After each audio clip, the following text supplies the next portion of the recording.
Mustahil pada saat yang sama Anda Kristen, pada saat yang sama Anda waras. Mustahil. Anda mengatakan bahwa Yesus lebih tua dari Maria, itulah bukti bahwa Anda kena. Salam satu Tuhan. Para sahabat, dukung semua ya channel Densa News Muslim. Di like, di subscribe, di share sebanyak mungkin untuk supaya mencegah sahabat-sahabat kita di luar sana tidak terpengaruh terhadap pemurtadan. Apakah Yesus kenal Kristen? Iya. Di Matius 4 ayat 19 dikatakan di situ, ikutilah aku. Karena pengertian Kristen itu adalah pengikut Kristus. Ada lagi pertanyaan? Ikutilah aku. Di dalam Yohanes 14:12, yang mengikuti aku itu adalah yang melakukan apa yang aku kerjakan. Nah, Yesus makan babi enggak, Bang? Di mana dikatakan yang melakukan pekerjaanku pengikut Kristus, di mana? Ya, Silakan. Yesus mengatakan itu. Yohanes 14 nomor 12. Nah, Iya. ya, pekerjaan yang mana yang dia maksud di situ? Pekerjaan Yesus itu tidak makan babi. Makan babi itu bukan pekerjaan, bro. Itu pekerjaan, itu kegiatan, itu aktivitas. Itu bukan aktivitas. Oh, itu aktivitas itu. Anda salah. Makan babi itu kayaknya aktivitas. Anda ini kurang belajar, bro. Oh, nggak bisa dong. Pekerjaan itu aktivitas adalah Yesus itu. Dengar, aktivitas pekerjaan Yesus modal itu muncung ada. Ini udah mulai modal muncung ini. Yesus itu kan penyampai Udah mulai firman. modal muncung ini. Yesus penyampai firman nggak? Pekerjaan Yang Yesus masuk di situ, bro. Pekerjaan Yesus bro, menyampaikan firman kan? dengar dulu, bro. Jangan kejang-kejang. Kejang-kejang. Siapa yang kejang ya? Pekerjaan yang dimaksud di situ tentang apa yang dia lakukan, bukan tentang masalah apa yang dia makan, tidak makan. Dengar dulu. Babi itu termasuk dalam firman Tuhan nggak atau bukan? Terkait babi. Maksudnya terkait babi gimana? Maksudnya jelas terkait larangan makan babi itu bagian daripada firman Tuhan atau bukan? Iya, terus? Nah, Yesus datang untuk mengajarkan firman Tuhan atau bukan? Iya, terus? Nah, itu sudah tahu. Nah, Yesus mengatakan di dalam misi pengajarannya, barang siapa yang memakan babi dan mengajarkan orang lain memakan juga, maka dia akan menempati tempat terendah dalam kerajaan langit. Kamu pernah nggak kamu pernah nggak baca di Alkitab dikatakan Yesus bukan yang masuk ke mulut? Oh, itu soal najis. Itu soal najis. Dengar dulu. Itu Anda harus belajar membedakan najis dengan haram. Beda haram, beda najis. Haram? Coba tanya. Kalau haram itu mutlak. Kalau haram itu mutlak. Kalau najis belum tentu haram. Apa definisi haram? Silakan. Kalau haram itu kadarnya sudah pasti haram. Saya tidak tanya itu. Yang haram apa sudah definisi pasti haram? najis. Najis belum tentu haram. Apa definisi haram? Jangan ke situ. Matius 15, Matius 12 dan Matius 15. Jangan bicara sendiri, Bang. Aduh. Itu pengakuan Yesus tentang haram pengakuan beda. Pengakuan Yesus bukan yang masuk ke dalam mulut itu tidak ada hubungannya dengan babi. Itu hubungannya dengan cuci tangan, dengan tidak cuci tangan. Kenapa lari ke babi? Kenapa lari ke babi, Bang? Ketika Yesus mengatakan bukan yang najis. Saya tanya kamu. Apa bedanya haram dengan najis? Kalau haram itu sudah mutlak. Haram itu dosa. Apa definisi haram? Dosa itu. Kalau haram itu dosa. Apa definisi haram yang saya tanya? Haram itu sesuatu yang dilarang. Tidak boleh dilakukan karena kadarnya memang sudah haram. Tidak bisa dilakukan. Yang itu saya tanya haram. Definisi, bro. Segala sesuatu yang dilarang keras sesuai yang dengan hukum definisi, Yahudi. Bro. Definisi, bro. Iya, segala sesuatu yang dilarang keras oleh syariat Yahudi itu haram. Di mana itu datanya, bro? Di mana datanya, bro? Emang ada di dalam kitabnya Yahudi definisi? Loh. Ketika dikatakan haram itu najis bukan? Ya, betul. Ya sudah, berarti Tapi sama dong. najis, Gimana sih? tapi najis belum tentu haram. Loh, kalau sudah haram sama dengan najis, apa bedanya? Najis belum tentu haram. Ah, peok lu. Ini Waduh, lagu Kristen. Bunda botol nih. Coba kalau najis Udah apa botol najis? nih. Najis adalah Kalau sudah haram, najis enggak? najis. Ya sudah. Tapi kalau najis terus apakah apa haram? bedanya? Kalau najis apakah haram? Terus apa bedanya kalau haram sudah Ya najis? beda lah, Bedanya di beda. mana? Beda. Contoh Apa? nih. Contoh, kalau misalnya kamu punya kaki, kalau kamu punya kaki Loh, kok kena kayak kaki kencing. pula larinya. Yang Kalau ditanya kakimu- bedanya kok malah ke kaki. Kalau kakimu kena kencing, itu najis. Setelah kau cuci kakimu, maka kakimu nggak najis lagi. Tapi kalau kakimu ada babi, babinya ini tetap Najis haram enggak? biar kamu cuci Najis babinya. Ketika babi Jadi kan kena- aku mau Aduh, parah ini. Apa? Udah Jadi kumat kan si saya mau- blender. Kumat si blender. Udah tenang kau. Jadi najis belum tentu haram, Aduh, tapi udah kalau mulai- haram udah sudah mulai pasti kotak-kotak najis. ini. Nah, sekarang Gimana terkait nih? dengan Matius 15 itu Gimana atau Matius dong? 12-nya, Jangan itu tak ada Nih. hubungannya dengan babi. Menyerah nih. Di Matius itu ada nggak hubungannya dengan babi, Bang? Menyerah. Yang Matius 15 itu Menyerah. ada hubungannya dengan babi nggak? Sekelas guru udah menyerah nih. Kalau bapak Saya ulang lagi, saya ulang lagi Sekelas guru pertanyaannya. udah menyerah nih. Ketika kemudian ada orang yang menegur Sekelas guru udah Yesus menyerah. terkait dengan murid-muridnya yang Ayo, makan tanpa cuci tangan, apakah di situ sedang membahas babi? saya tidak tanya itu. Bu.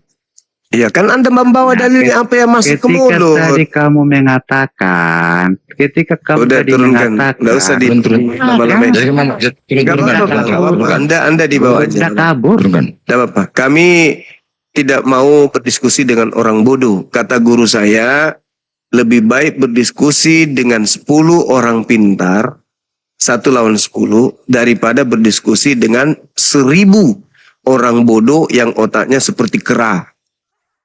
Itu nasihat guru saya. Ilmu saya kan harus bersanad tuh. Jadi kalau ada pesan guru saya, ya saya harus dudukkan perkara itu.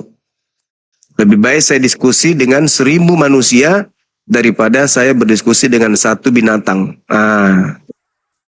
Karena kalau diskusi dengan binatang habis waktu, nggak ada manfaat. Nggak ada manfaatnya. Nggak ada faedah. Tanda-tanda binatang berwujud manusia itu ketika otaknya nggak berfungsi, itu binatang itu. Ulaika kal an'am balhum adallu. Bahkan lebih rendah dari binatang. Karena otak nggak berfungsi. Padahal manusia loh. Otak nggak berfungsi. Otak ada tapi mati. Mesinnya rusak.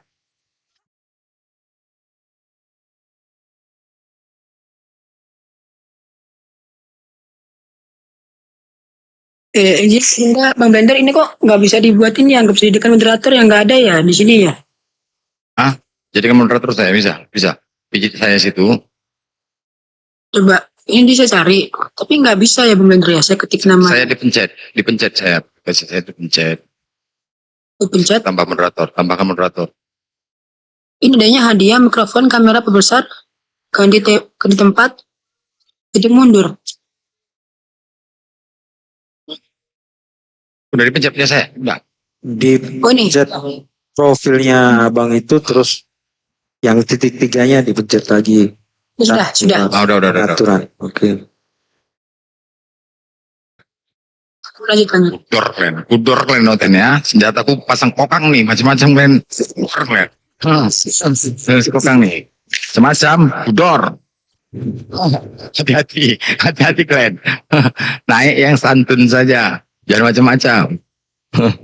Kalau mau diskusi. Jadi aku penasaran teman-teman ya. Tengok tuh. Tadi namanya menghina ya. Aku penasaran apa sih salah Nabi Muhammad sama mereka gitu loh. Kenapa sih mereka membenci Nabi Muhammad? Kenapa? Aku pengen cari tahu. Mereka selalu menghina Nabi kita.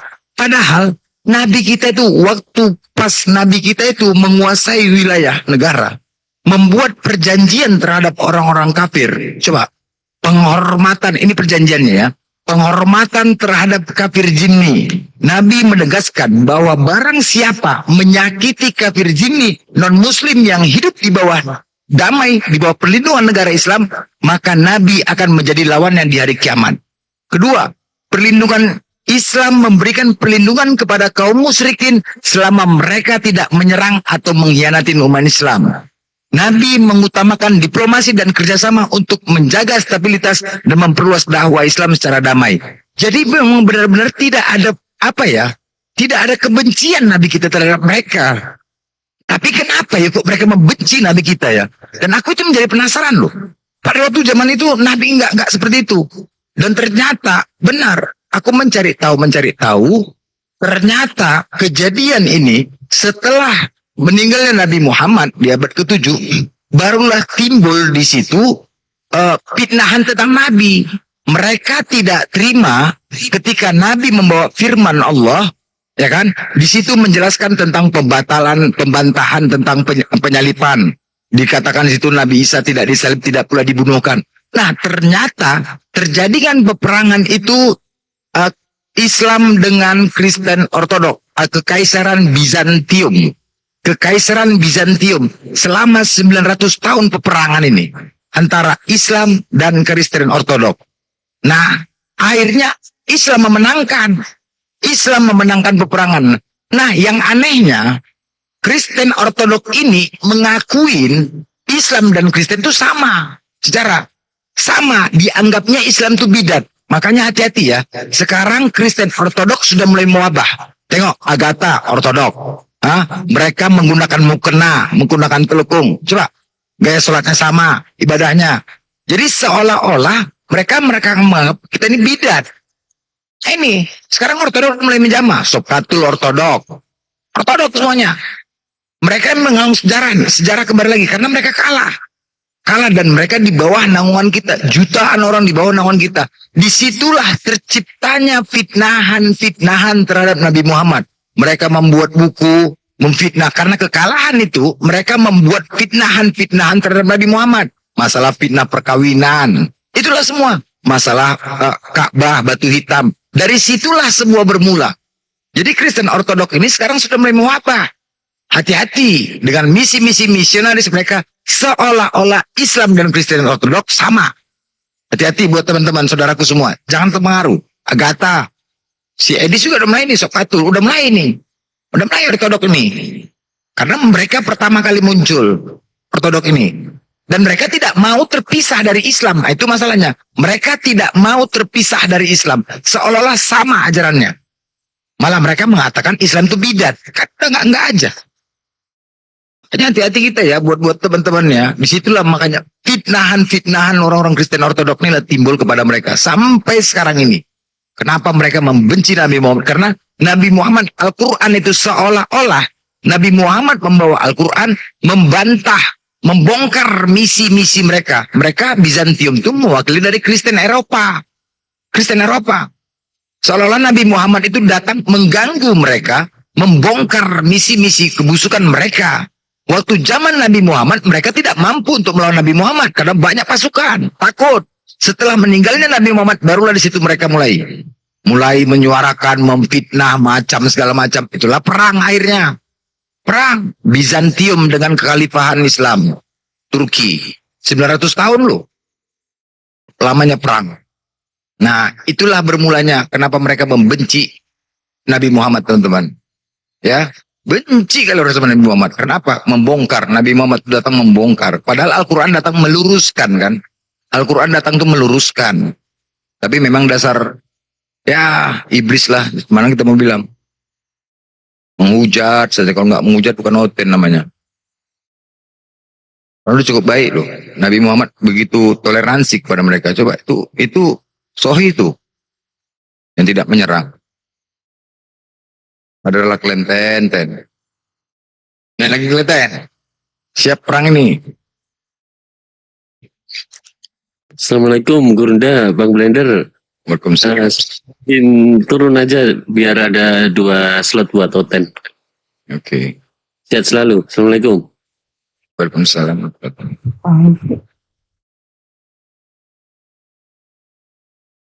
Jadi ada juga kan gitu. Aku baca di Kisah Rasul 13 nomor 23, Bang.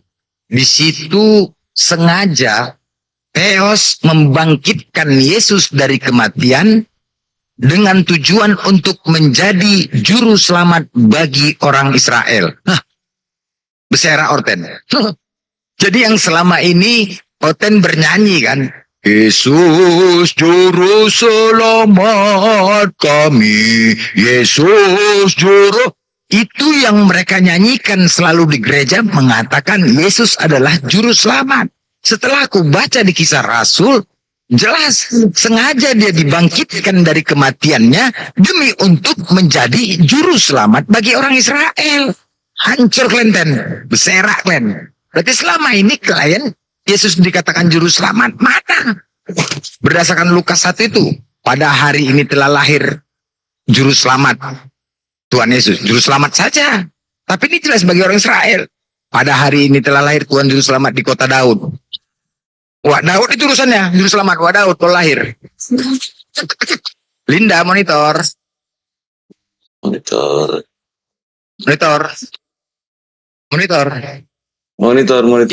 Ya, Abang Islam Kristen. Saya Kristen. Kristen, silakan Bang. Saya mau ngomong yang tentang yang mana nih, yang mau diomongin? Karena sudah Apakah banyak Yesus sekali. kenal Kristen Bang? Itu Bang, silakan Bang. Oh, apakah Yesus kenal Kristen? Nggak kenal lah. Yesus nggak kenal Kristen, dia kan nggak kenal agama. Pak Juma monitor. Pak Juma. Kalau Yesus tidak mengenal Kristen, artinya tidak mengenal agama. Ada satu hal yang menarik, Bang, di pengakuan dari penggenapan Yesus akan hukum Taurat miliknya atau milik kaumnya, yaitu milik kaum Bani Israel keturunan Yakub. Dalam Matius 5:20 itu, kata beliau gini, jika hidup keberagamaanmu tidak lebih benar dari ahli Taurat, maka engkau tidak akan masuk ke dalam surga. Ini poin penting. Kalau saudara kami Kristen tidak mengakui bahwa Yesus itu mengenal agama atau mengatakan sebuah konsep keyakinan, kepercayaan, itu wajar. Kenapa? Karena memang Kristen itu tidak pernah terlontar dari mulut Yesus.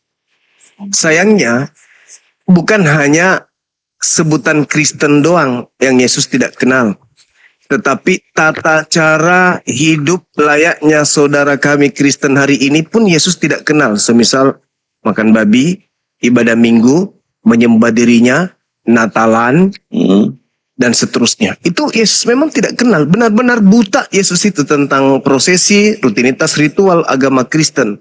Baik namanya maupun penganutnya. Karena kenapa? Yesus tahu pengikutnya itu adalah orang-orang yang menjalankan hukum Taurat. Semua Taurat itu dijalankan oleh mereka. Nah, itu pengikut Yesusnya. Sedangkan kalau Kristen hari ini dipertemukan dengan Yesus, di dalam Matius 7, itu Yesus sudah buka bocoran bahwa Yesus akan mengusir orang-orang yang mengklaim pengikutnya, tapi ternyata bukan mengikuti pola keberagamaan Yesus. Penyahlah daripadaku, aku tidak mengenal kalian, kalian semua adalah pembuat kejahatan. Nah, itu gimana begini menyikapi hal tersebut? Silakan. Yang pertama ya, dari awal Yesus itu kan orang Yahudi. Pada saat dia orang Yahudi, dia mempunyai budaya seperti orang Yahudi. Dan dia juga sudah tahu pada saat dia jadi orang Yahudi dan bertentangan dengan ajarannya Yahudi, dia pasti akan mati. Dia sudah tahu. Dia kan bilang, salah satu contohnya, apapun yang ada di bumi ini boleh kamu makan, karena yang dari luar tidak akan menajiskanmu. Itu kata siapa, Bang? Kata Yesus. Di mana itu, Bang, tertulis? Saya kok baru mendengarnya. Ada, sebentar saya cari di Oh, iya, Google ya. silakan. Itu kata-kata Paulus, Bang. Kalau Yesus yang mengatakan itu saya baru dengar. Justru Yesus mengatakan yang menghilangkan satu titik meski yang paling terkecil dari Taurat, tempatnya neraka, kata Yesus. Kok ini jadi aneh, kayak iblis yang di Taman Eden mengajarkan makan segala sesuatunya. Sedangkan ujian Tuhan kepada para nabi itu ya makanan. Kalau sudah itu lepas, berarti kita sudah mau dibinatangkan atau kita sudah diibliskan sama aturan. Karena hanya iblis yang lolos dari aturan main Tuhan. Jadi kalau ada manusia yang tidak terikat dengan hukum Tuhan, berarti dia sudah masuk dalam kategori iblis.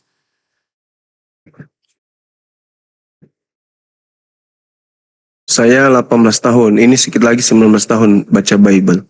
Tidak pernah saya temukan data itu. Kecuali Bible yang versi beda ya.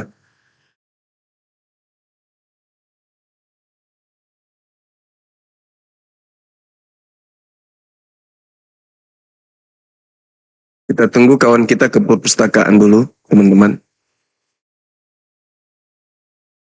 Masih tanya Google tuh Gurunda.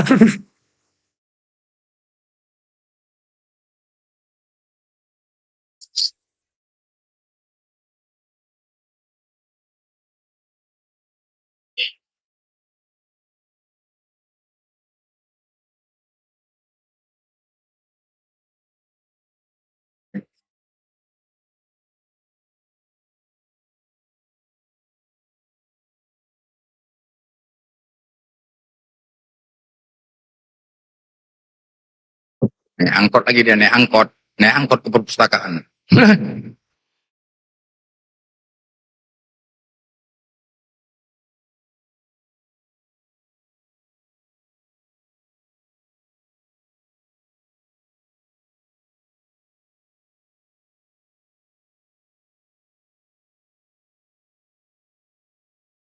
Pasti ntar lagi turun nih, bentar. Hitung yuk.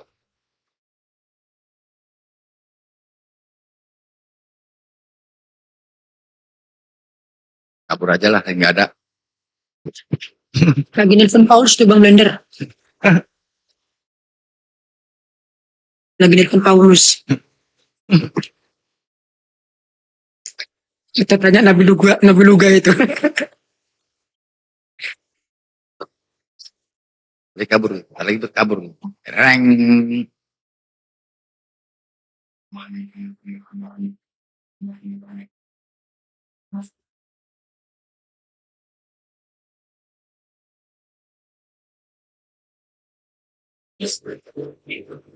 Nyari data atau nyari jarum, Bang Mlen? Bentar lagi mental nih kabur nih. Berapa? Ada tamu lagi satu, Bang Mlen. Ya, PPC Piatu. Siapa namanya? Plafo. PPC Plafo. Ya, bervisi, monitor. Iya, monitor. Ya, silakan Bang. Di mana datanya? Iya. Ajarannya Yesus itu kan bertentangan dengan Yahudi. Tentang Yudaisme itu bertentangan, makanya dia dibunuh.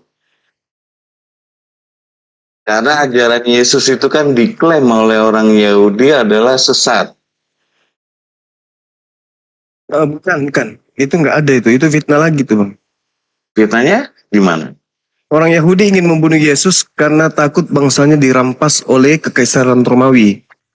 Bukan karena ajaran Yesus. Bagaimana bisa Yesus merampas kekaisaran? Orang dia itu orang biasa kok. Bukan.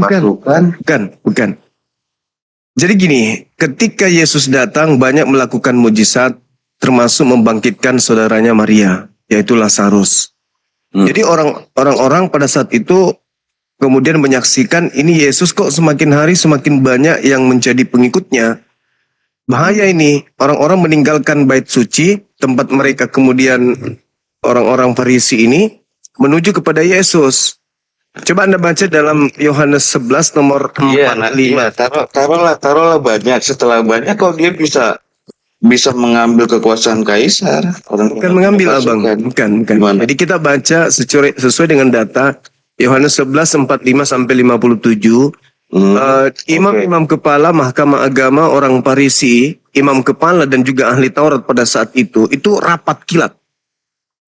Mereka rapat kilat. Mereka dalam keadaan was-was. Kenapa? Karena semakin banyak menjadi pengikut Yesus, semakin banyak yang kurang bayar pajak.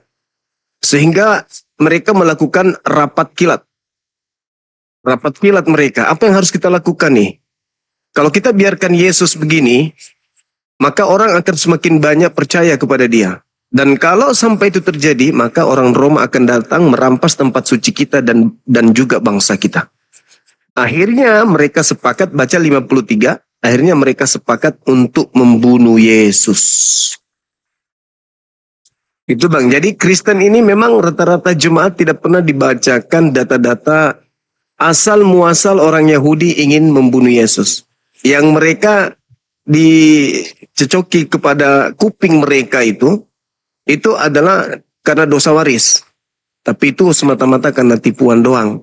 Tidak ada dasarnya penyaliban karena dosa waris. Orang Yahudi, mereka tahu, mereka paham betul tentang syariat hukum agama mereka. Bahwa ketika mereka ingin menebus dosa mereka, itu cukup dengan domba, kambing, sapi, lembu.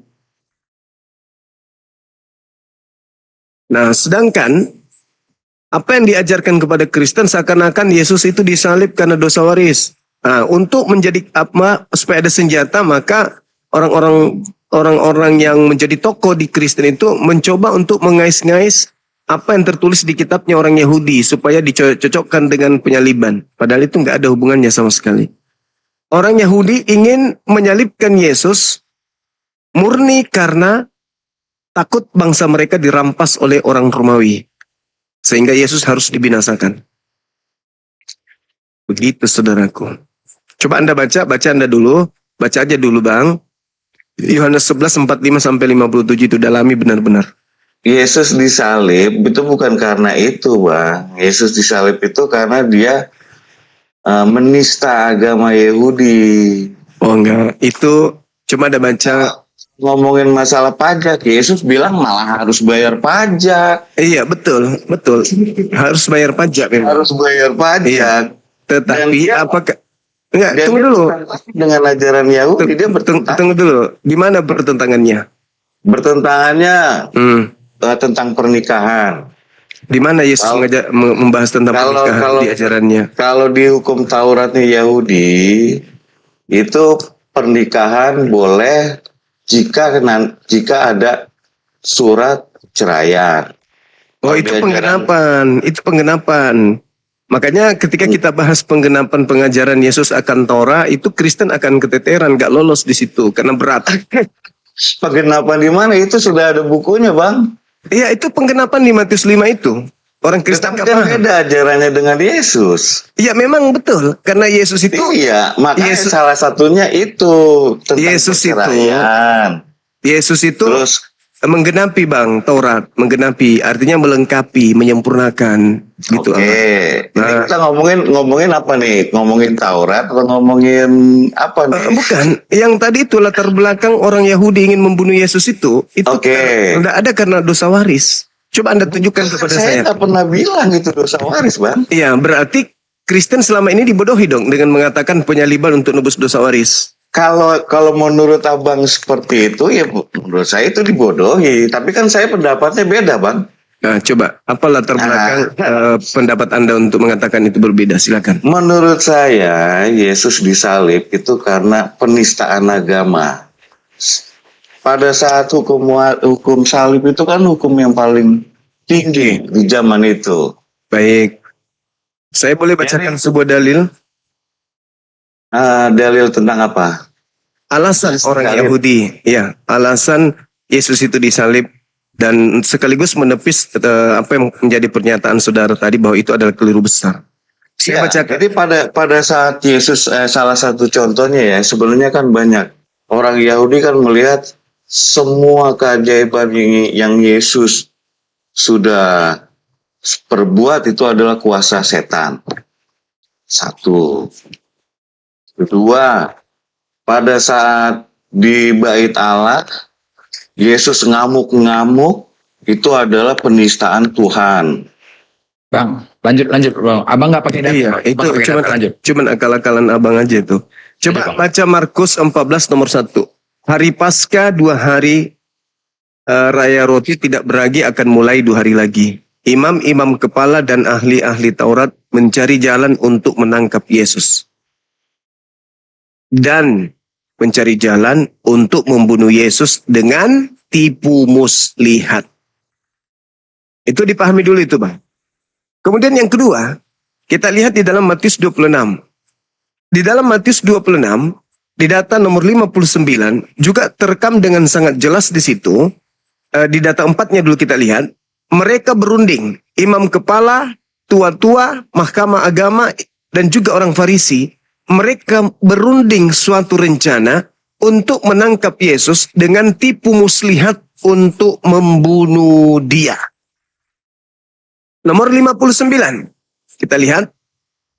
Imam-imam kepala malah seluruh mahkamah agama mencari kesaksian palsu untuk Yesus supaya Yesus dapat dihukum mati.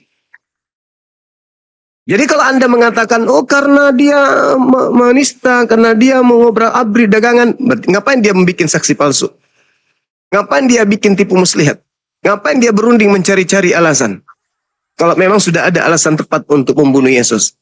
Bahkan Pilatus di dalam Matius 27 nomor 18, apa katanya?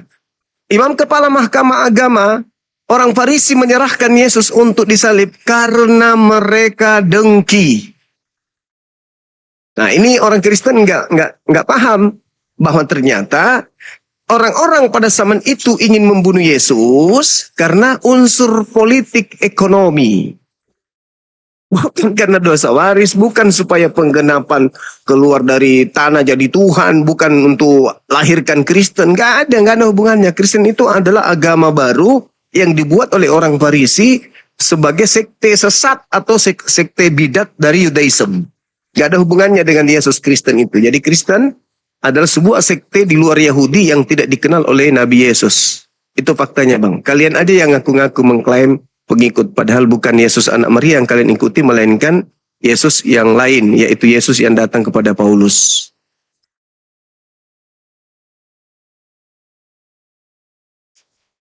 Begitu, Abang. Silakan.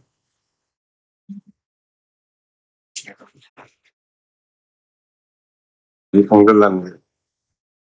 Silakan, monitor.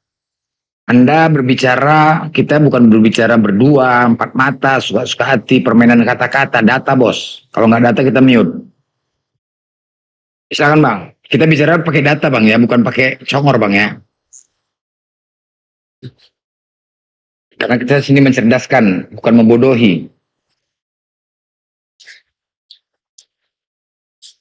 Lanjut bang.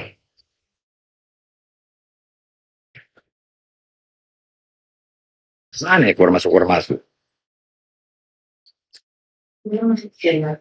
Silakan bang, buka mic-nya. Tadi Anda saya mute.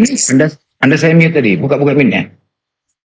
Saya mute tadi.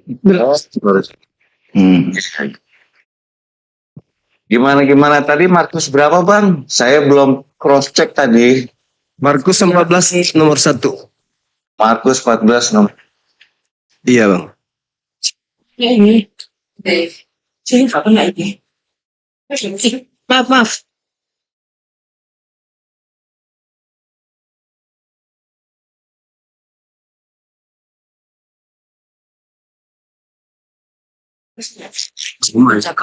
Ya.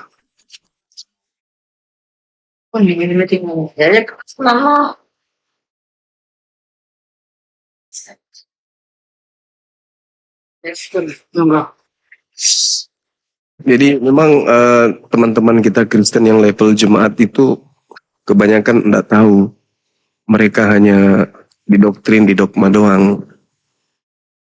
Sementara kita ini leluasa mempelajari kan ya, karena nggak ada larangan di Islam untuk belajar Bible. Dan juga di agama Kristen tak ada larangan untuk orang di luar Kristen membaca Bible. Nah, saudara kita Kristen ini terlena dengan janji-janji di gereja.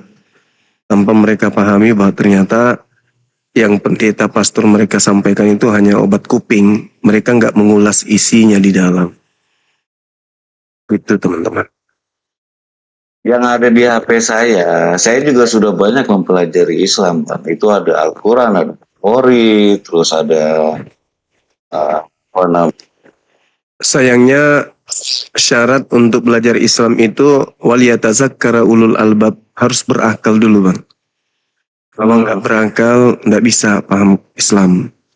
Ya, ini Itu sudah juga sih Bang. kalau berakal nggak mungkin Kristen, abangku.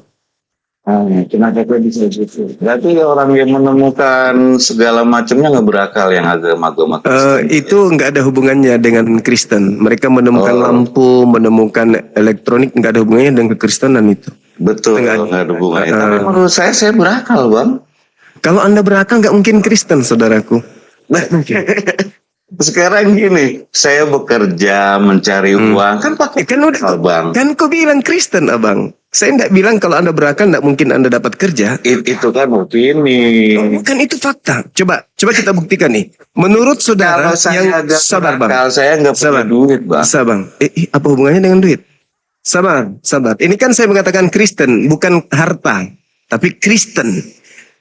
Contoh nih. Menurut saudara, yang keluar dari rahim manusia Maria ini Tuhan atau manusia? Kita uji kalau Anda berakal atau tidak. Ayo, Bang. Kalau masalah duit, pekerjaan, kalian cerdas, kami orang berakal. Manusia kan? Nah, manusia.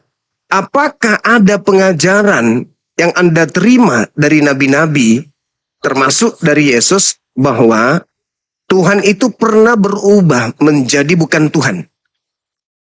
Menjadi bukan Tuhan. Ya. Yang saya tahu belum pernah. Nah, berarti Yesus bukan Tuhan kan? Yesus Tuhan. Nah, itu. Berakal nggak Anda barusan? Anda mengatakan, Anda mengatakan bahwa yang keluar dari Maria manusia. Manusia, betul. Belum beberapa detik tiba-tiba Anda berubah menjadi Tuhan. Coba. Saya kan boleh Bang membuat batu itu Tuhan, boleh nggak saya? Ya, berarti Anda akal-akalan. Ini kan kalau berbicara mengenai akal itu ada ilmu pasti. Bukan sesuatu yang diakal-akali. Itu abstrak. Berarti kalau Anda mengatakan batu Tuhan kan gitu. Bang, berarti kalau saya nggak berakal, menurut Abang saya nggak berakal. Saya katakan, Anda kalau berakal, tidak mungkin Kristen. Kan begitu poinnya. Tapi kalau Anda mengatakan, saya kerja, saya dapat duit, oh itu sisi duniawi. Ini kita berbicara mengenai ukhrawi, urusan akhirat, itu agama, keyakinan. Berbicara mengenai keyakinan. Kalau ngomongin keyakinan beda Bang. Kristen itu keyakinan atau bukan? Kristen itu menurut saya itu bukan keyakinan. Oh ya sudah, inilah bukti kalau Anda tidak berakal. Bukan keyakinan. Karena saya bisa dibilang kalau apakah kamu Kristen? Saya bisa dibilang bukan Kristen juga. Kenapa bisa begitu? Ya, saya apakah kamu percaya Yesus adalah Tuhan? Saya bilang saya percaya Yesus adalah Tuhan. Berarti yang dilahirkan Maria ini Tuhan? Tuhan. Berarti manusia melahirkan Tuhan? Iya. Berarti anak Maria lebih tua dari Maria? Lebih tua. Iya. Iya. Dia kan ada sebelum Ibrahim. Enggak, Bang? Oke, nah sekarang pertanyaan saya dengan ilmu pasti nih. Masuk akal nggak? Manusia melahirkan pencipta? Masuk akal kan kun fayakun. Oh, memang rusak. Gangguan. Anda butuh dokter. Kalau Kenapa Tuhan ada yang Maha kenapa Kuasa pengen dia ada di pohon, dia menjadi pohon, ya dia bisa lah. Orang dia di mana Maha Kuasa. dalilnya itu, Bang? Di mana dalilnya? Pencipta langit dan bumi bisa jadi ngomongin pohon. dalil, ngomongin Oh, logika nggak bisa. kan, Nggak ngomongin bisa. akal kan. Itulah yang saya katakan mustahil pada saat yang sama Anda Kristen, pada saat yang sama Anda waras. Mustahil. Tetapi Itu Bang, mustahil lah, Bangku. Tetapi Itu Bang, mustahil. tapi faktanya saya hidup damai sejak. Beda abangku. Iblis juga hidup damai. Anda lihat kambing Tahu dari damai, mana? sapi Tahu dari damai, mana? kambing, monyet, kera, kutu, Tahu dari anjing, mana, babi, mereka Bang? damai hidupnya. Damai Tahu mereka. dari mana? Babi itu, Bang, babi itu makannya dedak, tidur nggak pakai selimut, dia nggak pernah mandi, hidupnya damai. Tahu dari mana? Coba Ya, lihat, kedamaian lihat tentang- aja babi, Bang. Itu Ada kan nggak dari mereka itu luar, pusing? Bang. Kalau Aduh, dari itu dalam babi ya tahu. pusing, dibawa ke rumah sakit karena kenapa? Kena stroke. Kenapa dia kena stroke?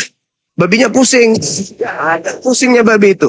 Damai babi itu, abangku. Jadi sekali lagi, khusus untuk abang yang tadi, jangan tersinggung ketika saya mengatakan mustahil di waktu yang sama Anda ngaku waras, di waktu yang sama Anda masih Kristen. Dalam hal tataran agama keyakinan ya, bukan hidup bersosial, enggak. Bukan, ini dalam keyakinan. Bukti, Anda mengatakan bahwa yang lahir adalah manusia, dan beberapa detik kemudian Anda mengatakan yang lahir adalah Tuhan. Dan Anda mengatakan bahwa Yesus lebih tua dari Maria, itulah bukti bahwa Anda kena gangguan jiwa. Al-Quran saya mengatakan itu. Ulaika kal an'am balhum adallu. Kalian itu lebih sesat, lebih hina dari binatang. Bahkan, waduh ngeri kali kalau Al-Quran berbicara tentang. Tapi mau gimana? Itu fakta, itu real. Kita nggak bisa menyembunyikan. Karena Al-Quran datang mengulas tuntas tentang karakter orang-orang kafir. Maafkan saya karena saya penganut Islam dan negara ini menjamin kebebasan saya untuk menyampaikan agama saya. Karena agama saya agama dakwah, agama syiar. Maka saya bebas untuk mendakwakan, menyampaikan Islam itu. Ud'u ila sabili rabbika bil hikmah. Serulah manusia, artinya sampaikanlah kepada manusia Islam itu dengan cara yang hikmah. Anda nggak mau terima, ya tujuan kita hanya untuk memperbaiki sel-sel yang rusak, saraf-saraf yang putus di kepala Anda supaya bisa tersambung lagi kembali. Saya kira begitu.